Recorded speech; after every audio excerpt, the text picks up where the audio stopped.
بسم الله الرحمن الرحيم. الصف الأول إعدادي، المادة لغة عربية، نص أمة العرب.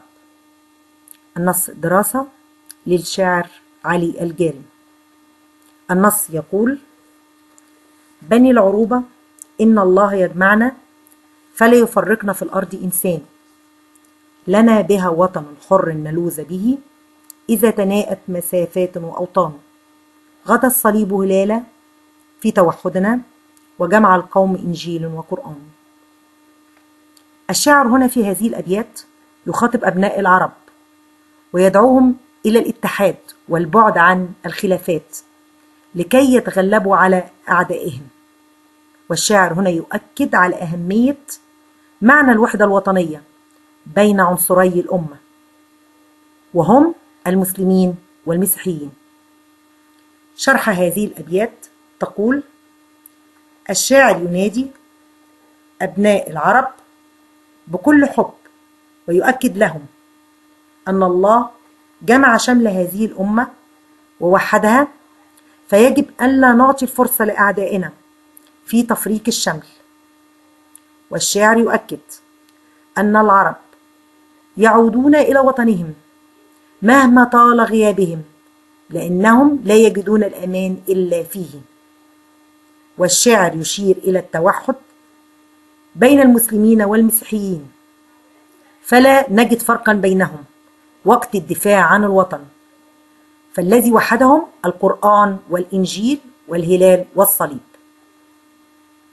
مفردات هذه الأبيات: مرادف كلمة بني العروبة هم أبناء العروبة، يجمعنا يضمنا، والمضاد يفرقنا. مرادف كلمة حر عزيز لا يقبل المهانة، وجمعت كلمة حر أحرار. معنى كلمة نلوذ نحتمي.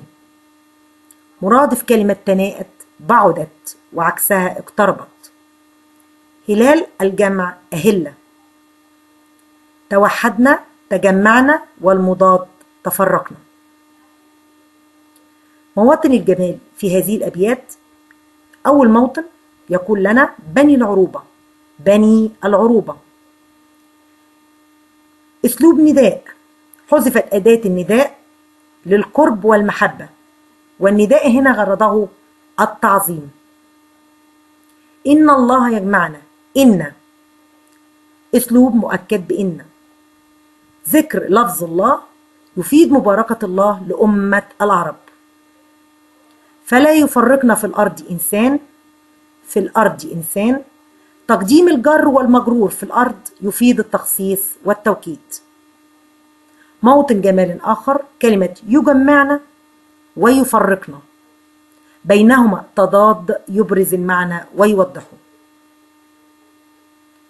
إذا تناءت مسافات وأوطان. كلمة مسافات وأوطان جاءت هنا جمع لتدل على الكثرة، وجاءت كذلك نكرة لتفيد الشمول.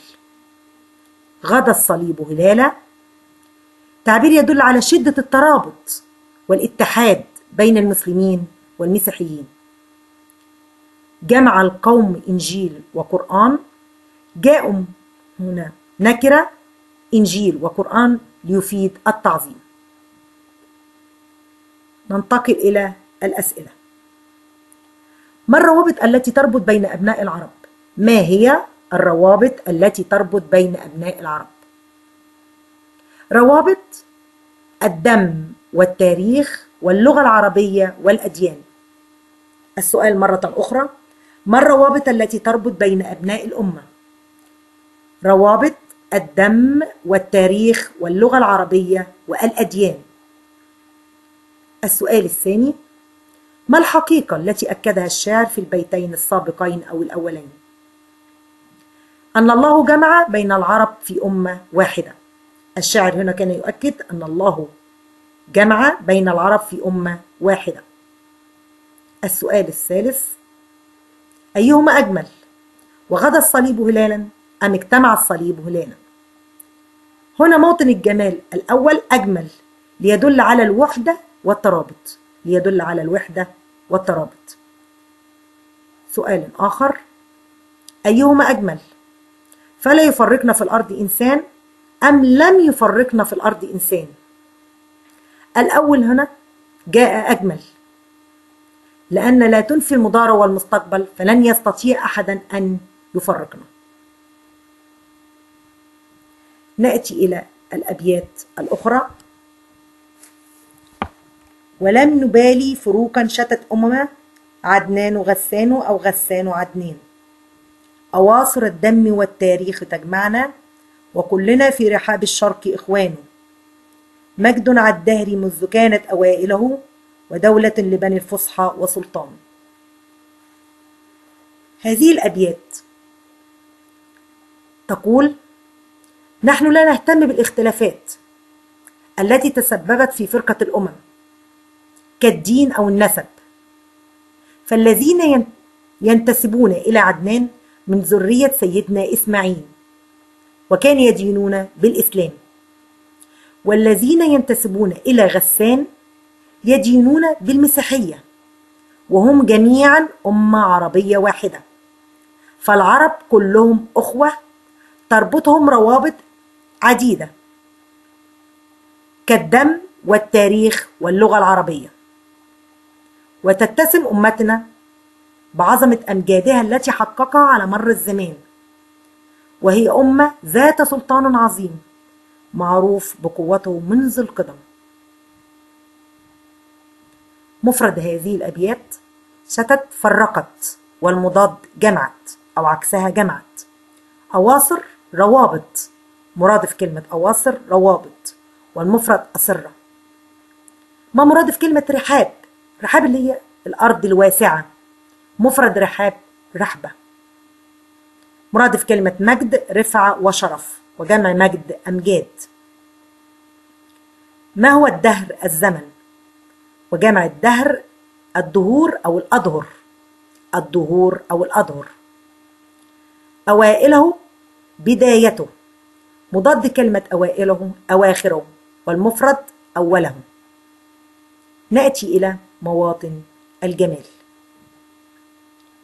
ولم نبالي فروقا شتت أمما، ولم أسلوب نفي يؤكد عدم استجابة الأعداء الذين يحدثون الفرقة بين العرب. أسلوب نفي يؤكد عدم الاستجابة للأعداء الذين يحدثون الفرقة بين العرب. عدنان غسان أو غسان عدنان. ما موطن الجمال؟ تعبير جميل يدل على الأخوة والترابط بين المسلمين والمسيحيين. موطن جمال آخر: أواصر الدم والتاريخ يجمعنا. صور الأواصر بأشخاص تجمع وتوحد صفوف العرب. صور الأواصر بأشخاص تجمع وتوحد صفوف العرب. مجد على الدهر منذ كانت أوائله، تعبير يدل على أصالة حضارة العرب، تعبير يدل على أصالة حضارة العرب. دولة لبني الفصحى وسلطان، تعبير يدل على أهمية اللغة العربية في تقدم الأمة ورقيها، تعبير يدل على أهمية اللغة العربية في تقدم الأمة ورقيها. ما موطن الجمال في بني الفصحى؟ صور اللغة العربية بأم لها أبناء، صور اللغة العربية بأم لها أبناء وهم العرب. نأتي بعد ذلك إلى الأسئلة. ما الواجب على أبناء الأمة الواحدة؟ ما الواجب على أبناء الأمة الواحدة؟ ولماذا؟ أولاً، الواجب على أبناء الأمة الواحدة ضرورة الاتحاد والتعاون والبعد عن الخلافات. ضرورة الاتحاد والتعاون والبعد عن الخلافات. ثانياً، ضرورة الحفاظ على الوحدة العربية، وذلك من أجل تقدم الأمة. السؤال الثاني: ماذا يترتب على اتحاد الأمة؟ ماذا يترتب على اتحاد الأمة؟ أو ما نتيجة اتحاد الأمة؟ أنها أصبحت قوية ويخاف من قوتها الاستعمار. أصبحت قوية ويخاف من قوتها الاستعمار. سؤال آخر: إلى ما يرجع أصل العرب؟ إلى ما يرجع أصل العرب؟ يرجع إلى أصلين هم عدنان وغسان. ما النتيجة المتوقعة من اهتمام أبناء الأمة بالعلم والابتكار؟ ما نتيجة أن أبناء الأمة بيهتموا بالعلم والابتكار؟ أولا، تقدمت الأمة. ثانيا، نشرت الحضارة العربية الإسلامية في كل أنحاء الوطن. كيف ظهر أثر العروبة على وحدة العرب؟ كيف ظهر أثر العروبة على وحدة العرب؟ أصبح العرب دولة قوية وسلطان ومجد عظيم. أصبح العرب دولة قوية وسلطان ومجد عظيم. ما العلاقة بين الوحدة والقوة؟ الوحدة هي طريق القوة، ويد الله مع الجميع. نأتي إلى حل هذه التدريبات. السؤال يقول: ضع علامة صح أو علامة خطأ. من الله على الأمة العربية بالترابط والاتحاد. إجابة صحيحة، أحسنتم. السؤال الآخر: الفروق بين الدول العربية أضعفت وحدتها؟ الفروق بين الدول العربية أضعفت وحدتها؟ خطأ. مهما كانت فروق فلا تضعف في الوحدة العربية. سؤال آخر: من الروابط التي تربط أبناء الأمة الدم والتاريخ. صح، أحسنتم. اللغة الفصحى أدت إلى تأخر الوطن علميا وعالميا. سؤال خطأ، لأن اللغة الفصحى أو اللغة العربية أدت إلى تقدم الوطن علميا وعالميا. أرجو من أبناء الطلاب حل هذا الواجب، وهو حل هذه القطعة وحل تدريبات كتاب الأنشطة صفحة 12 و13 و14. وبهذا قد انتهينا من شرح نص أمة العرب، والسلام عليكم ورحمة الله وبركاته.